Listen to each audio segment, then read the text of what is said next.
찬양하겠습니다.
마음에 달아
이 모든 순간이 주 은혜임을 나는 믿네. 세상 소망 다 사라져가도 세상 소망 다 사라져가도 주의 사랑은 끝이 없으니 사랑하는 이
아직 길이 안 나오네. 여기가 대체 어디지? 아, 목말라.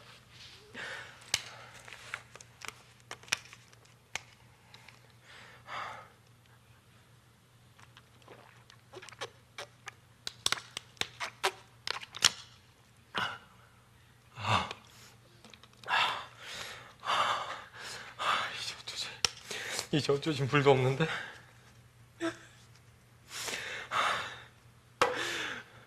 여보세요? 아무도 없어요? 여보세요? 사람 살려요! 살려주세요! 얘기를 한국말로 해서 모르나? Help me! Please help me! 내가 어쩌다 이 지경이 됐지? 다들 어디로 간 거야?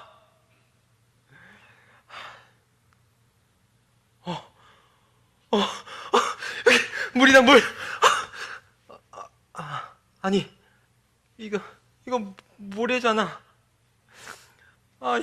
이게 말로만 듣던 신기루인가? 분명 물로 보였는데.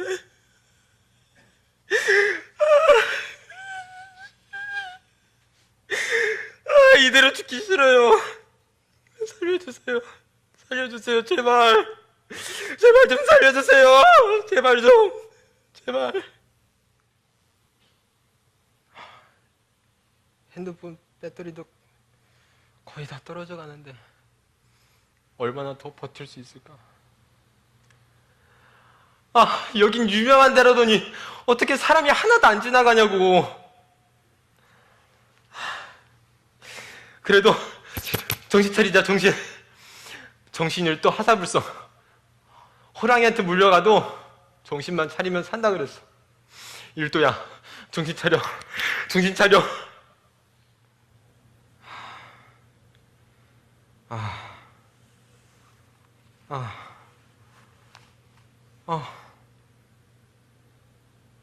이제 전화기도 죽었구나.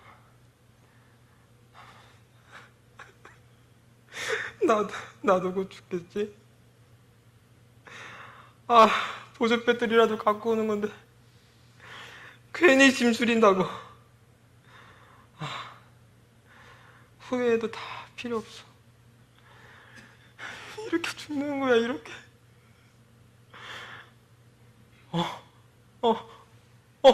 저기 물이다. 호수인가? 연못인가? 드디어 내가 미쳤구나. 이런 사막에 호수가 있을 리가 없잖아. 하늘도 무심하지. 내가 또 속을 줄 알아요? 한 수가요, 안 수가.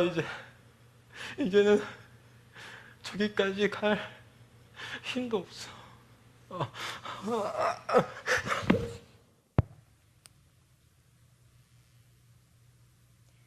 이 사람이 왜 죽었을까요? 물을 못 마셔서 죽은 걸까요? No. 충격으로 죽은 겁니다. 한마디로 쇼크 때문에 죽은 거죠. 물 때문이 아닙니다. 희망을 잃어서입니다. 자기가 믿는 대로 생각했기 때문이죠. 전쟁터에 나가는 군인들에게 꼭 가르치는 교육이 있습니다. 심장이나 머리에 총을 맞지 않는 한 너희는 죽지 않는다. 총을 맞는다고 다 죽지는 않는다. 피를 흘린다고 죽지는 않는다. 빨리 응급처치를 하고 정신을 똑바로 차리면 99% 이상 산다. 하지만 교육을 받은 군인들 중 상당수가 팔이나 다리에 총을 맞고 그 자리에서 즉사하는 경우가 다반사입니다. 나 총 맞았어. 어떡해. 이 피. 나 죽는구나. 총을 맞았어도 피를 맞았어도 피를 많이 흘려서도 아닙니다. 절망이라는 쇼크로 죽는 겁니다. 우리 인생도 마찬가지입니다. 희망을 놓지 않고 기다려야 합니다. 지칠 때 쉬어가면서 하늘이 계속 기회를 주십니다. 그분은 사랑이시기 때문이죠. 우리에게 필요한 건 바로 믿음입니다. 희망도 좌절도 하늘이 주시는 게 아닙니다.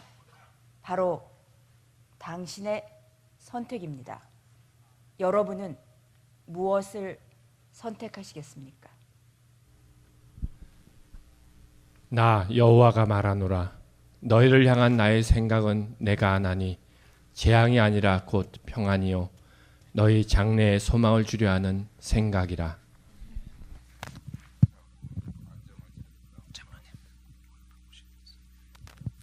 저한테 맨날 죽었으면 좋겠다고 그런 말을 하더라고요. 얼마나 불안하고 두려우면 그런 말을 할까. 근데 그런 두려움과 불안함은 저한테도 항상 있었습니다.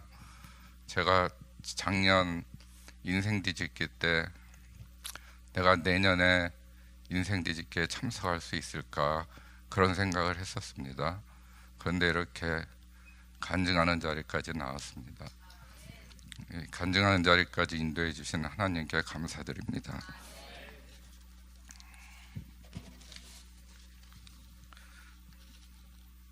작년 말 저희 부부는 태어나서 처음으로 서울에서 건강검진을 받았습니다.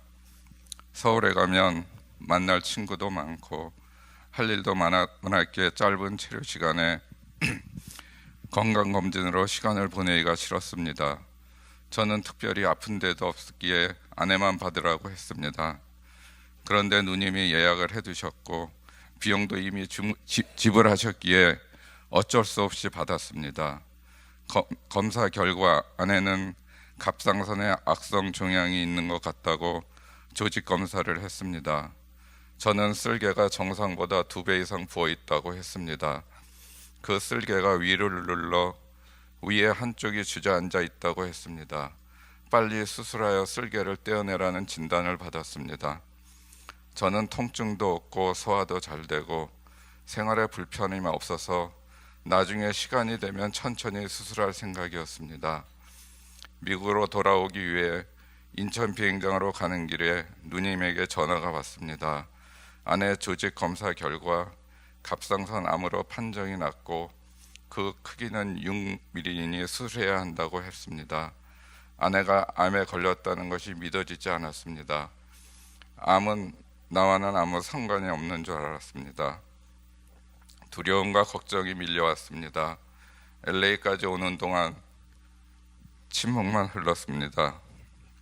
집에 도착한 후에 아내는 나 때문에 고생해서 암이 걸렸다 하면서 원망 섞이는 불평을 매일 했습니다.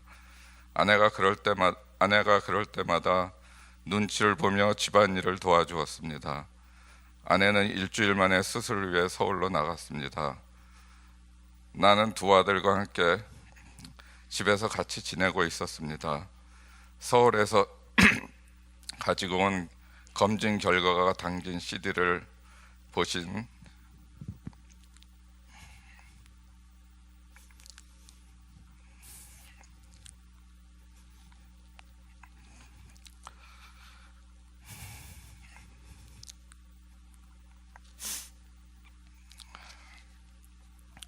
한정석 집사님이 아내보다 제가 더 급하니 빨리 서울 가서 수술을 해야 된다고 하셨습니다. 저도 다음 날 서울로 나가 수술하게 되었습니다. 간단히 복강경 수술로 쓸개를 떼어냈습니다. 떼낸 쓸개를 검사하니 암이었습니다. 그래서 개복 수술을 통해 간 일부와 림프절 9개를 떼내는 큰 수술을 했습니다. 그리고 8일 동안 입원했었습니다. 퇴원하는 날 수술한 외과 교수님께서 수술은 잘 되었는데 담낭암 상기라고 하였습니다. 암이 림프절로 전이가 되었고 빨리 항암 치료를 받아야 한다고 하셨습니다.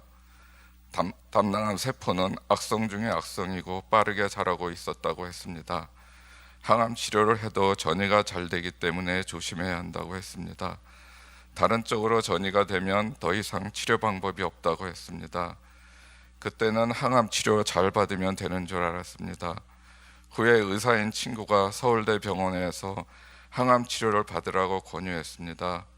서울대 병원을 찾아가니 키모 전에 방사선 치료를 받아야 하고 매일 하루에 한 번씩 25번 받고 방사선 치료할 때 키모 2번, 끝날 때 키모 2번을 다시 받아야 하고 방사선 치료가 끝난 후에 한 달에 일주일씩 입원하여 키모를 계속해야 한다고 했습니다.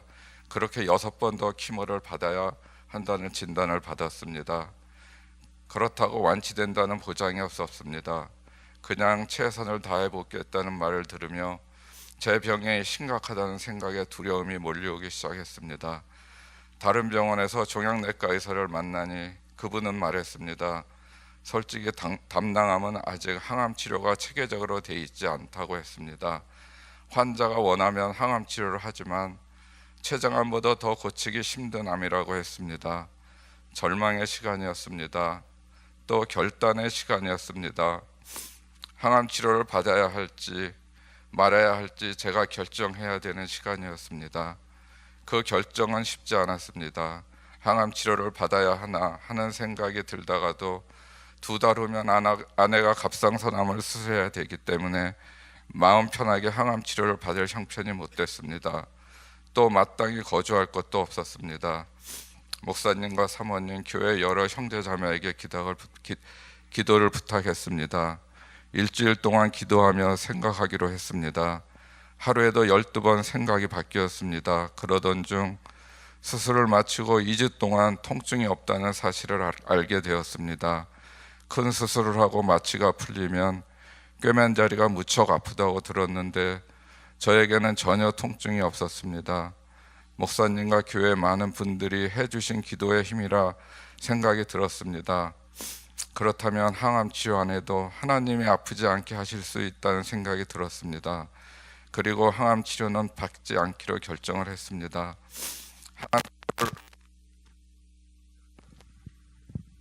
항암 치료를 받지 않는 대신 자연식으로 치료하기로 결정하고 그동안의 식생활 습관을 완전히 바꾸었습니다. 암세포가 좋아하는 몸 상태를 암세포가 싫어하는 환경으로 바꾸었습니다. 매일 하나님 앞으로 나갔습니다. 그러나 그 믿음은 얼마 가지 못했습니다. 시간이 지나면서 체중 줄고 몸 상태가 나빠지는 것 같았습니다. 암 환자는 체중이 빠지는 것이 좋지 않은 증세라는 이야기를 들은 것이 있어 두려움이 몰려오기 시작했습니다. 또 이렇게 쉽게 음식으로 암을 고칠 수 있다면 다들 이렇게 하지 누가 그 힘든 항암 치료를 받겠는가? 자연식으로는 안 될 거야 하는 생각이 들어오기 시작했습니다. 하나님의 말씀을 붙들려 하는데 두려움이 먼저 알고 찾아왔습니다. 차차 죽음이 두려움에 잡히기 시작했습니다. 밤이 되면 잠잘 수 없어 수면제를 먹어야 했습니다. 매일매일 너무 슬프고 우울해졌습니다. 매일매일 절망의 시간이었습니다. 아내와 함께 기도하고 찬송을 부르며 하나님의 말씀을 묵상해도 부정적인 생각을 몰아낼 수가 없었습니다. 점점 머릿속에 부정적인 생각으로 가득 차 있었습니다. 하나님과 단절되는 경험을 하게 되었습니다. 그때 목사님이 단절은 죽음이라는 말씀이 실감났습니다. 나무에서 잘려나간 가지가 말라붙듯이 내 감정도 말라갔습니다. 좋은 것을 보아도 좋다는 느낌이 없었습니다. 맛있는 음식을 먹어도 맛있다는 생각이 들지 않았습니다. 즐거움이 사라지고 점점 얼굴에는 표정이 없어졌습니다. 하나님과의 관계가 끊어지고 어두운 세력에 잡히니까 죽음의 세력에 잡히고 죽음의 세력에 잡히니 감정도 메말라지는 것 경험했습니다. 내일이 오는 것이 두려웠습니다. 내일보다는 지나간 어제가 좋았습니다. 내일이 오면 그만큼 죽음의 날이 다가온다는 두려움이 밀려왔습니다. 수술을 마친 후 4개월이 지나 미국 집으로 돌아왔습니다. 서울에 있는 동안 아름다운 교회가 너무 보고 싶고 가고 싶었습니다. 교회 가면 마음이 편해지고 모든 것이 바뀔 것이라 같았습니다. 그러나 달라지지 않았습니다. 방황은 계속되었습니다. 매일 새벽 주님 앞으로 나갔습니다. 들은 말씀을 제 자신에게 선포했습니다. 내 영혼아, 내가 어찌하여 낭망하며 어찌하여 내 속에 불안하여 하는고? 너는 하나님을 바라라. 나는 내 얼굴을 도우시는 내 하나님을 오히려 찬송하리로다. 또 이사야 57장 18절 19절 말씀이 찾아왔습니다. 내가 그 길을 보았은즉 그를 고쳐줄 것이라. 그를 인도하며 그와 그의 슬퍼하는 자들에게 위로를 다시 얻게 하리라. 입술에 열매를 짓는 나 여호와가 말하노라. 먼 데 있는 자에게든지 가까운 데 있는 자에게든지 평강이 있을지어다 내가 그를 고치리라 하셨느니라. 이 말씀에 저와 내 아내 이름을 넣어 선포하게 되었습니다. 그리고 매일 목사님의 기도를 받았습니다. 목사님께 기도를 받기 시작하고 10일쯤 지났을 때 제 마음이 묶였던 결박이 풀어지는 느낌이 들기 시작했습니다. 매일 새벽 기도 후 공원과 산을 2시간 정도 걸었습니다. 마음이 많이 편해지기 시작했습니다. 어느 날 산을 오르는데 마태복음 14장 29절 말씀이 생각났습니다. 물 위를 걸어오는 베드로의 장면이었습니다. 베드로가 예수님을 보고 물 위를 걷다가 바람을 보고 무서워 물에 빠지는 모습이었습니다. 물에 빠진 베드로가 소리치자 예수님이 즉시 손을 내밀어 베드로를 건지시는 모습이었습니다. 내 처지와 형편과 같다는 생각이 들었습니다. 내 삶에 풍랑이 몰아치고 고난이 찾아왔지만 주님을 바라보고 베드로처럼 물 위를 걸을 수 있는데 몸에서 살이 빠지고 암이 전이 될까봐 두려워하는 지금 내 모습이 물에 빠져가는 베드로와 같다는 생각을 하게 되었습니다. 지금까지 의사들에게 들은 말과 내 몸에서 일어나는 현상만 바라보고 있었지 모든 병을 고치시며 죽은 자도 살리시는 주님을 바라보지 않았다는 것이 깨달아질 때 소망이 생겨나기 시작했습니다. 지금까지 나는 죽음만 생각하고 어두움의 세력이 주는 생각에 잡혀 있었습니다. 그러나 이제 나를 회복시킬 주님을 바라봐야겠다고 마음을 먹었습니다. 그리고 마음이 아주 편해지기 시작했습니다. 그래서 아내에게 주님께 모든 것 맡기고 오늘부터 수면제 안 먹고 자보겠다고 했습니다. 그동안 수면제로 잠을 청했습니다. 어떤 때는 하나를 먹고 잠이 안 와 2알을 먹고도 3시간밖에 잠자지 못했습니다. 그런데 수면제를 안 먹고 잔 그날은 밤 깊은 잠을 잘 수 있었습니다. 너무 좋았습니다. 그 다음부터 수면제를 먹지 않게 되었습니다. 잠잘 수 있는 것도 하나님의 은혜임을 다시 한번 배우게 되었습니다. 그때부터 영적으로 육적으로 많이 회복되기 시작했습니다. 그러던 중 지난 2월에는 아내에게 우울증과 공황장애가 찾아와 다시 서울로 가 치료를 받았습니다. 그것이 저에게 또 다른 큰 시련이 되었습니다. 태어나서 처음으로 정신과 병원에 가보았습니다. 철문을 2개 지나 입원실이 있는 폐쇄병동, 그곳에 아내를 입원시키고 3주 동안 서울에 머무는 동안 다시 불안과 두려움이 찾아오기 시작했습니다. 아내가 평생 여기서 치료를 받으면 어떡하나, 또 내가 잘못되면 어떡하나, 누가 날 돌봐줄 수 있을까, 염려와 걱정이 꼬리에 꼬리를 물고 마음에 자리 잡기 시작했습니다. 매일 말씀을 읽고 일어섰습니다. 또 환경을 보고 다시 주저앉기를 반복했습니다. 그때 저는 제 자신이 너무나 나약하고 믿음이 없음을 알았습니다. 믿음으로 하나님의 말씀을 굳게 잡고 흔들림 없이 주님을 바라보고 나갈 텐데 그렇지 못한 나를 보게 되었습니다. 주님을 바라보고 똑바로 걸을 수 없는 제 모습을 또 확인하게 되었습니다. 나 자신에게 실망할 때도 있고 이것이 참회가 되어 고백될 때가 있었습니다. 하나님의 은혜로 3개월 후 아내와 함께 다시 미국 집으로 돌아왔습니다. 매일 새벽 예배에 나오고 있습니다. 새벽 기도가 끝날 때 이사야서 41장 31절 말씀을 묵상하며 하루를 시작합니다. 소년이라도 피곤하며 곤비하며 장정이라도 넘어지며 자빠지되 오직 여호와를 앙망하는 자는 새 힘을 얻으리니 독수리 날개치며 올라감 같을 것이요 다른 박질하여도 곤비치 아니하겠고 걸어가도 피곤치 아니하리로다. 이 말씀을 묵상하며 주님이 주시는 새 힘으로 하루를 지내기를 기도하고 있습니다. 그리고 그 하루가 한 달이 되고 1년이 되고 몇 년이 될지도 주님이 허락하시어 힘주시는 날까지 살아가게 되기를 기도하고 있습니다. 저와 아내가 암 수술을 받고 1년 6개월 동안 힘든 시간을 보내며 깨달은 것이 있습니다. 지난 30년 동안 그래도 조그만 믿음이 있기에 교회 봉사도 하고 새벽 기도도 한다고 생각했습니다. 그러나 그 믿음은 너무나 연약하여 하나님의 도움을 받고자 매일 새벽 하나님 앞으로 나옵니다. 믿음이 있어 주님 앞으로 오는 것이 아니라 주님만을 의지하고 바라보며 살아야 되기에 주님을 찾아 나옵니다. 지난달 한국에 나가 다시 검사를 받았습니다. 불안한 마음으로 검사를 받았습니다. 의사 선생님이 전이 징후가 없고 혈액 검사도 정상이라고 하셨습니다. 검사 결과 나오기 전에 또 불안해지는 저를 보며 연약한 믿음을 다시 확인합니다. 좋은 결과가 믿음의 결과가 아니라 하나님의 은혜임을 고백해야 했습니다.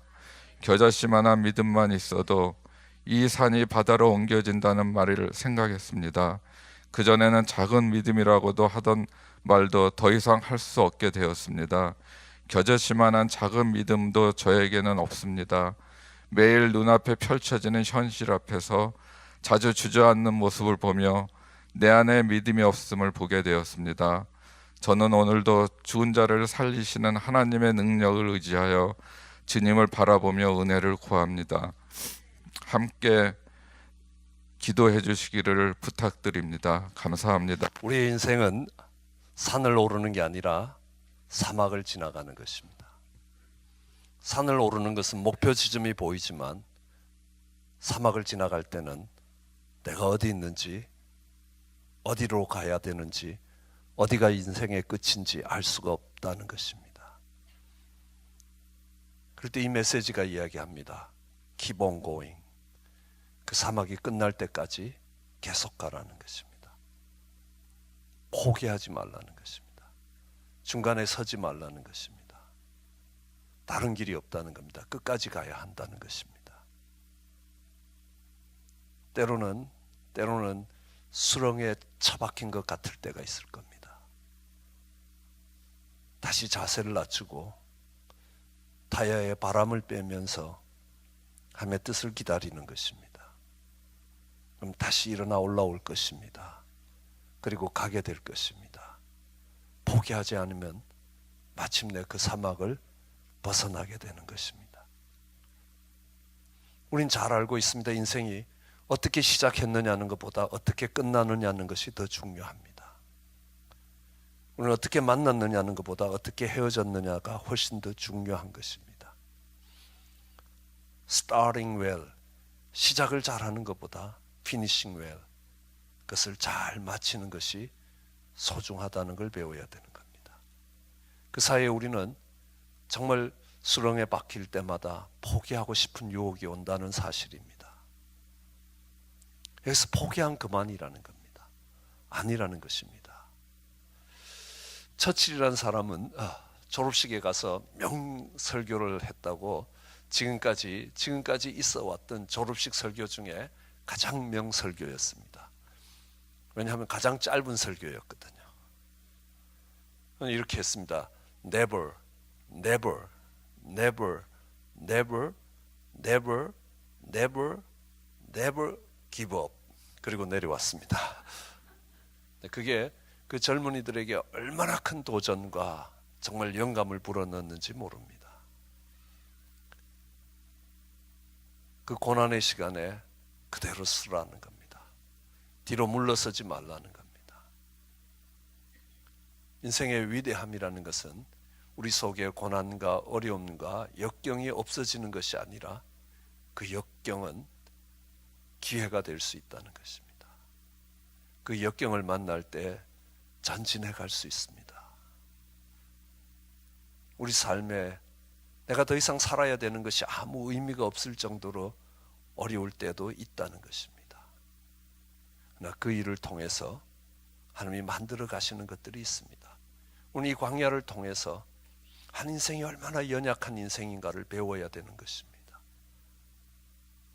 우리가 아무리 준비한다고 해서 이 광야의 삶을 다르게 만들 수 있느냐? 아니라는 것입니다. 어떤 특별한 지식이 있다고 해서 광야를 지나갈 수 있는 것도 아니라는 것입니다. 그 광야 속에서 인생의 연약함을 배우면 우리는 다른 사람을 불쌍히 여길 수 있는 사람이 된다는 것입니다. 자신을 신뢰하지 않는 사람이 되는 것입니다.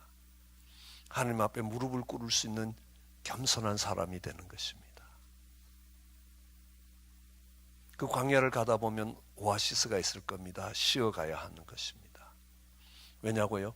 걸어온 시간이 힘들었기 때문에 쉬는 것도 있지만 앞으로 가야 될 길도 쉽지 않다는 것입니다. 그래서 쉴 때 쉴 수 있어야 되는 겁니다. 우리는 일을 안 한다고 쉬어지는 것이 아닙니다. 우리의 인생을 하나님께 맡길 때 쉴 수 있는 것입니다. 그 쉼에서 힘을 얻었다면 이제 다시 일어나 걸어가야 되는 것입니다. 우리는 성경을 보더라도 시작을 잘한 사람들이 있지만 끝 마무리를 잘못한 사람들을 많이 봅니다. 이스라엘의 초대왕 사울왕도 그랬습니다. 그는 겸손했습니다. 이스라엘의 왕이 되었습니다. 그렇지만 그의 마지막은 아름답지 못했습니다. 그 광야길을 걸어가면서 넘어지는 것입니다. 우리는 이 광야를 가는 것을 어느 분들은 자전거를 타는 것과 같다고 이야기합니다. 그럼 자전거라는 것은 서는 순간에 넘어지게 돼 있다는 것입니다.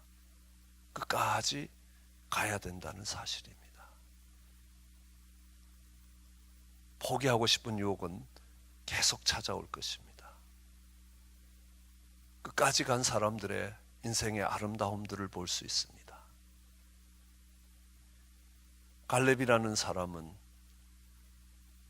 인생이 길면 70이고 강견하면 80이라고 하는 그때의 85이 되어서도 그 마지막 힘으로 인생의 길을 걸어갔습니다. 그의 끝이 아름다웠습니다. 그랬기 때문에 그의 삶이 수많은 사람들에게 꿈과 용기와 도전과 영향력을 줄 수 있는 사람이 되었던 것입니다. 갈렙이 그랬습니다. 끝까지 달려갈 수 있었습니다. 저는 때로는 가끔 바울이라는 사도를 묵상합니다. 그 바울 사도는 신약 성경의 3분의 1이 그의 편지로 구성되어 있습니다. 그는 나이가 들어서도 로마를 향해 걸어갔습니다. 그리고 로마가 허락한다면 스페인까지, 또 스페인에서 허락된다면 그 지중해를 돌아서 아프리카 북부를 돌아서 다시 예루살렘으로 돌아올 계획을 갖고 있었습니다.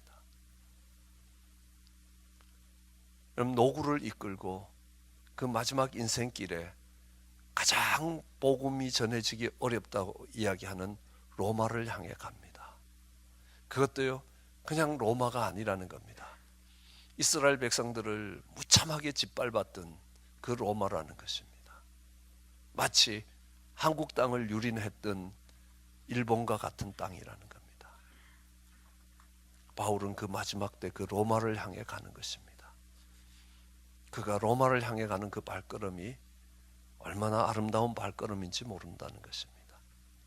우리는 인생을 걸어가다가 때로는 힘들고 때로는 좌절되고 때로는 포기하고 싶을 때에 우리는 한 걸음만 더 가면 된다는 것입니다. 한 걸음만 더 디디면 된다는 것입니다. 야, 이만하면 됐다라고 이야기할 때 한 걸음만 더 딛고 한 번만 더 생각하고 한 걸음만 앞으로 나가면 되는 것입니다. 우리는 그것을 6과 7의 차이라고 이야기합니다. 6을 인간의 수라고 이야기하면 7은 하느님의 수라고 이야기합니다. 이스라엘 백성들이 약속의 땅에 처음 들어갔을 때 그들은 그들의 능력으로 도저히 넘어갈 수 없는 어려운 문제를 만납니다. 그것을 우리는 여리고성이라고 이야기합니다. 그들이 그 여리고성을 돌기를 시작합니다.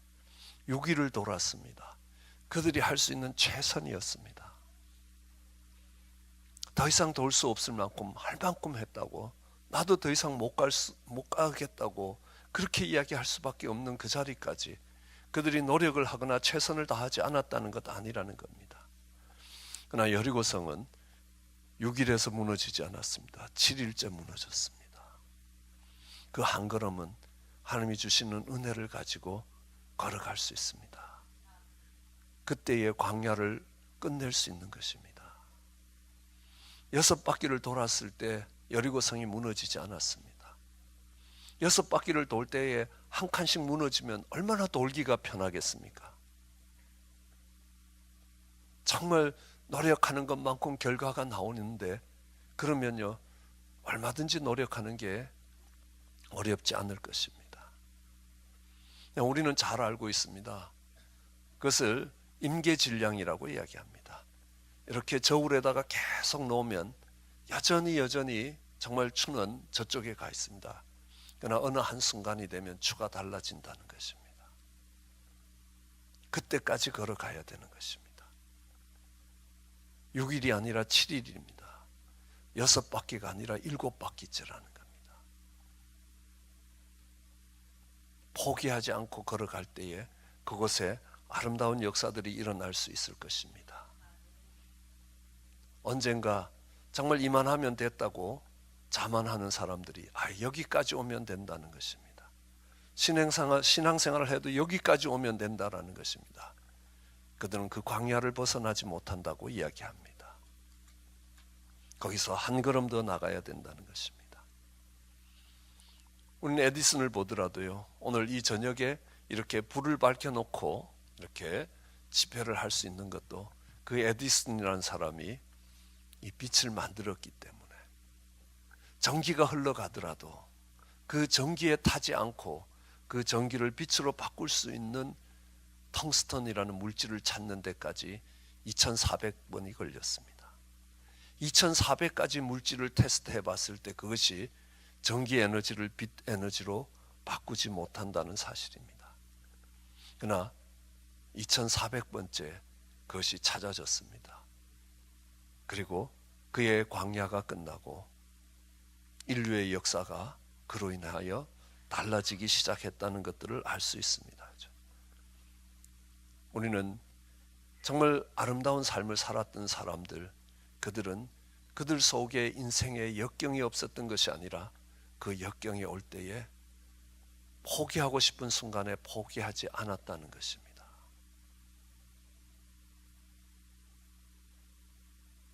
스포츠에서 두각을 나타내는 선수들도 그렇습니다. 마이클 조던을 보더라도 그렇습니다. 그는 고등학교 때에 농구 대표팀에서 탈락됐습니다. 자기 농구 인생이 끝났다라고 생각을 했습니다. 그러나 포기하고 싶은 순간이 왔습니다. 그러나 그는 다시 한번 마음을 다잡고, 오늘 봤던 이 릭스비의 아버지가 정말 새벽 3시 45분인가요? 출근하듯이요. 그렇게 포기하지 않았다는 것입니다. 일본에서 역사를 만들었던 장훈이라는 타자도요, 포기하고 싶은 순간에 포기하지 않았습니다. 그는 다시 한번 도전했습니다. 최선을 다해 도전을 했습니다. 그리고 그는 제일 동포들에게 많은 용기를 불어넣는 사람이 되었습니다. 그의 인생의 광야를 끝내는 사람이 되었다는 것입니다. 우리는 정말 내가 하고 싶은 최선을 다했을 때에 한 바퀴 더 남아있다는 것입니다. 인생의 한 걸음이 더 남아있다는 사실입니다. 포기하지 않고 그 걸음을 내디딜 때 아니 그 걸음조차도 내 마지막 힘을 사용했기 때문에 하나님이 주시는 은혜의 힘으로 그 걸음을 하나 더 내디디면요 새로운 인생이 되는 것입니다. 지금까지 걸어왔던 것처럼 걸어가는 것입니다. Keep on going이라는 겁니다. 계속해 가는 것입니다. 좌절할 때가 있습니다. 포기하고 싶을 때가 있습니다. 여기서 그만두고 싶습니다. 아니라는 것입니다. 거기서 일어나서 한 걸음 더 하라는 것입니다. 한 번 더 하라는 겁니다. 다른 차원에서 시도해 보라는 것입니다. 안 된다고, 여기서는 안 된다고 포기하는 것이 아니라는 겁니다. 하나님은 그 무너진 자리에서 다시 일어서기를, 하나님의 능력으로 일어서기를 원하신다는 겁니다. 그 하나님의 손을 잡고 다시 일어설 때에 우리는 정말 중간에서 서는 것이 아닙니다. 이 광야라는 것은 중간에서 포기한다고 끝나지는 것이 아니라는 것입니다. 반드시 끝까지 가야 되는 것입니다. 반드시 그 광야를 통과해야 된다는 겁니다. 그러기에 하나님이 주시는 힘을 가지고 한 번 더 일어서서 한 걸음을 더 내딛으면 그 광야가 다르게 열려갈 것입니다. 그 광야는 우리 인생을 위대하게 만드는 하나님이 주신 기회가 될 것입니다. 하나님의 영광을 볼 수 있는 기회가 될 것입니다. 하나님을 신뢰하고 6번 돌던 그 여리고성이 7번째 무너지는 것처럼 하나님을 신뢰하고 일어날 때에 하나님의 놀라운 역사가 일어나면서 그는 하나님의 사람으로 하나님의 영광을 지고 가는 그 광야에서 승리한 인생으로 약속의 땅에 들어가게 될 것입니다. 그런 은혜가 우리 모두에게 있기를 주의 이름으로 축원합니다. 기도.